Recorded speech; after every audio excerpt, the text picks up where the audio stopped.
ఓం గోవిందాయ నమః. ఈరోజు వీడియోలో అయితే తెల్లవారుజామున 3 నుంచి 5 గంటల మధ్యలో మెలకు వస్తే దేనికి సంకేతం, అసలు ఎందుకు వస్తుంది, ఈ విషయం పైన మనం పూర్తిగా తెలుసుకుందాం.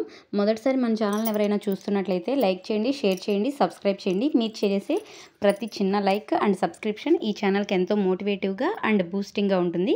ఇక వీడియోలోకి వచ్చేద్దాం. మనకి తెలుసో తెలియకో 5 గంటల లోపు మెలకు వస్తూ ఉంటుంది కదా కొన్నిసార్లు. అసలు ఇలా వస్తుంటే దేనికి సంకేతం, మన శాస్త్రాల్లో ఏ విధంగా చెప్పారు అని చెప్పి ఈ వీడియోలో డిస్కస్ చేసుకుందాం. ఒక విధంగా చెప్పాలంటే ఇలా మెలకు రావడం మన భగవంతుడు మనకిస్తున్న ఒక సంకేతమట. ఎటువంటి అలారం పెట్టుకోకుండా పొద్దున్న 3 గంటల నుండి 5 గంటల మధ్యలో ఆటోమేటిక్గా మెలకు రావడం ఒక సాధారణమైన విషయం కాదట. ఒక విధంగా చెప్పాలంటే భగవంతుడు మనకి ఒక సంకేతాన్ని ఇస్తున్నట్లట. ఇది కేవలం ఒక అలవాటు అని మీరు భావిస్తూ ఉంటే పప్పులో కాలేసినట్లే.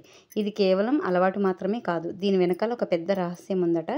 మనకు తెలియకుండా మనం ఎటువంటి లాభాలను పొందుతూ ఉంటాం, అసలు ఉదయాన్నే మెలకువ ఎందుకు వస్తుందనేది పూర్తిగా తెలుసుకుందాం.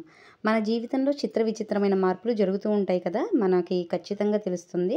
కొంతమంది ఎంత ప్రయత్నించినా సరే సూర్యోదయానికి ముందే లేవలేరు. అలారం పెట్టుకున్నా సరే బ్రహ్మ ముహూర్తంలో లేవడం వాళ్ళకి కొంచెం వీలు పడదనమాట. సో కొంతమందికి ఏంటంటే ఎటువంటి అలారం పెట్టుకోకపోయినా బ్రహ్మ ముహూర్తంలోనే మెలకు వచ్చేస్తుంది. శాస్త్రాల ప్రకారం ఇది భగవంతుడి సంకేతం అట. ఇది కొంతమందికే ఎందుకు లభిస్తుంది, ఇటువంటి సంకేతాలు కలగడం వెనుక కారణాలేంటి అనేది పూర్తిగా తెలుసుకుందాం. 3 గంటల నుంచి 5 గంటల కాలాన్ని మన శాస్త్రాల్లో బ్రహ్మ ముహూర్తం లేదా అమృత గడియలు అని పిలుస్తారు. దీన్ని ముహూర్తం అని ఎందుకు పిలుస్తారంటే అత్యంత శుభ సమయం. ప్రాచీన కాలంలో అగస్త్య మహర్షి ఈ సమయంలోనే లేచేవారట. కేవలం ఆయన మాత్రమే కాదు, ఎంతోమంది ఋషులు, మునులు, మహర్షులు జపాలు వంటివి ఈ సమయంలో చేసేవారు. మనం మన దినచర్యను ప్రారంభించడానికి బ్రహ్మ ముహూర్త సమయం అంత అత్యంత శ్రేష్టమైన సమయం ఇంకొకటి లేదు అని చెప్పి శ్రీకరుడు ఇచ్చిన ఉపదేశంలో సాక్షాత్తు శ్రీకృష్ణ పరమాత్మ చెప్పారట. సూర్యోదయానికి ముందే లేచిన వ్యక్తుల లక్షణాలను మన శాస్త్రాల్లో చెప్పబడింది. ఎవరైతే బ్రహ్మ ముహూర్తంలో మేల్కొంటారో వాళ్ళు క్రమశిక్షణ పాటిస్తారట. ఎటువంటి రోగాలు ఉండవట. సంపూర్ణ ఆయురారోగ్యాలతో పాటు ప్రశాంతమైన జీవితాన్ని గడుపుతారు. నిజాయితీకి మారుపేరుగా జీవిస్తారు. ఏ పని చేసినా పూర్తి శ్రద్ధలతో చేస్తారు. ఎప్పుడూ పాజిటివ్గా ఆలోచిస్తూ ఉండే తెలివైన వ్యక్తులు సూర్యోదయానికి పూర్వమే నిద్రలేగుస్తారు. అందుకే జనాలు కూడా అటువంటి వారిని ఎంతో ఆదరిస్తారన్నమాట. అలాగే తల్లిదండ్రులని, పెద్దల్ని గౌరవిస్తారట. అంతేకాకుండా జీవిత భాగస్వామి విషయంలో కూడా ఎంతో ప్రేమగా, విశ్వాసంగా ఉంటారట. ఏ ఇల్లాలైతే సూర్యోదయానికి ముందే ఇంటిని శుభ్రం చేసి ఇంటి ముందు చక్కగా ముగ్గులు వేస్తుందో ఆ ఇంట్లో లక్ష్మీదేవి స్థిర నివాసం ఉంటుంది.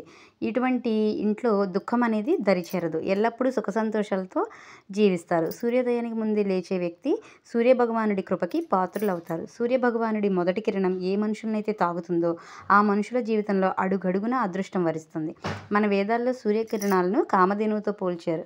ఎలాగైతే కామధేనువు ప్రతి కోరికలను నెరవేరుస్తుందో అదేవిధంగా సూర్యకిరణాలు మనుషుల్లో పాజిటివ్ ఎనర్జీ నింపి వాళ్ళు తమ లక్ష్యాన్ని చేరుకునేలాగా చేస్తుంది.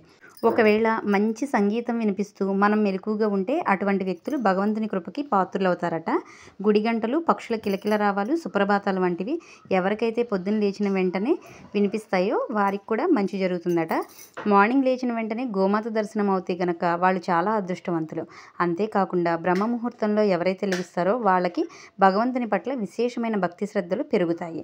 భగవంతునికి దగ్గర అవడానికి ఈ బ్రహ్మ ముహూర్తం ఎంతగానో ఉపయోగపడుతుంది. మనసులో స్వచ్ఛమైన భక్తి శ్రద్ధలతో భగవంతుని ధ్యానిస్తే పాప వినాశనం కూడా అవుతుందని పెద్దలు చెప్తున్నారు. ఆ భగవంతుడు మీతోటి ఉన్నట్లుగా కూడా మీరు అనుభూతి చెందవచ్చు. పద్మపురాణం ప్రకారం ఒక వ్యక్తి ఆత్మ 108 కోట్ల జీవులుగా జన్మించాల్సి ఉంటుంది. ఆ 108 కోట్ల జన్మల తర్వాత మానవ జన్మ లభిస్తుంది. ఒకవేళ ఆ జన్మలో వాళ్ళు ఒక్క పుణ్యకార్యం కూడా చేయకపోతే తిరిగి మరోసారి 108 కోట్ల జన్మల్లో ఎత్తాల్సి ఉంటుంది. అటువంటి వారికి మోక్షప్రాప్తి కూడా కలగదు. మానవ జన్మ మోక్ష సాధన కోసం మాత్రమే లభించింది. కానీ మన జీవితంలో పడిపోయి జీవిత పరమార్థాన్ని మర్చిపోతూ ఉంటాము.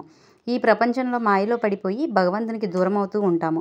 కేవలం అందరికీ చూపించడానికి మాత్రమే పూజలు, పునస్కారాలు వంటివి చేస్తూ ఉంటారు. ఒకవేళ మీకు కూడా బ్రహ్మ ముహూర్త సమయంలో మెలకు వస్తున్నట్లయితే మీ కులదైవం కూడా మీకు ఏదో సంకేతం పంపిస్తున్నట్లే. మీరు పొద్దున్నే లేచి మీ ఆరాధ్య దైవాన్ని పూజించాలని ఆ శక్తి కోరుకుంటూ ఉంటుంది. ఎందుకు అంటే ఆ సమయంలో చేసే ధ్యానం, జపం వంటివి నేరుగా పరమాత్మలో మనల్ని కలుపుతుంది. పద్మపురాణం ప్రకారం మరో విషయం కూడా చెప్పబడింది. ఒకవేళ మీరు బ్రహ్మ ముహూర్తంలో ఎలాంటి అలారం పెట్టుకోకుండా న్యాచురల్గా మెలకు వస్తుంది అంటే మీరు చాలా గొప్ప వ్యక్తి అని, మీలో మంచితనం నిండుగా ఉంది అని అర్థం. ఈ సమయంలో పాజిటివ్ ఎనర్జీ నిండుగా ఉంటుంది. ఎవరినైతే ఆ అలౌకిక శక్తులు సంతోషపరచాలి అనుకుంటున్నాయో వారికి మాత్రమే సూర్యోదయానికి ముందే మెలకు వస్తుందట. కేవలం పురాణాలు, శాస్త్రాలే కాదు, మోడర్న్ సైంటిస్టులు కూడా ఇదే విషయాన్ని నిరూపించారు. బ్రహ్మ ముహూర్తంలో ఈ బ్రహ్మాండంలో ఒక అలౌకిక శక్తి ఉంటుందట. ఆ శక్తి పాజిటివ్ ఎనర్జీని ప్రేరేపిస్తుంది. ఎవరైతే ఆ సమయంలో మేల్కొని ఉంటారో వాళ్ళు ఎక్కువ కాలం జీవిస్తారు. ఇటువంటి మనుషులకు శారీరక రోగాలు కూడా కలగవట. జీవితంలో సుఖ సంతోషాలతో పాటు విజయాలు కూడా వాళ్ళ సొంతం చేసుకుంటారు.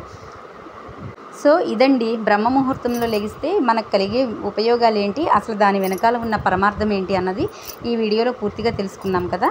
మరొక వీడియోలో మరొక మంచి కంటెంట్తో అయితే మీ ముందు ఉంటాను. ఈ వీడియో నచ్చితే కనుక లైక్ చేయండి, షేర్ చేయండి, కామెంట్ చేయండి.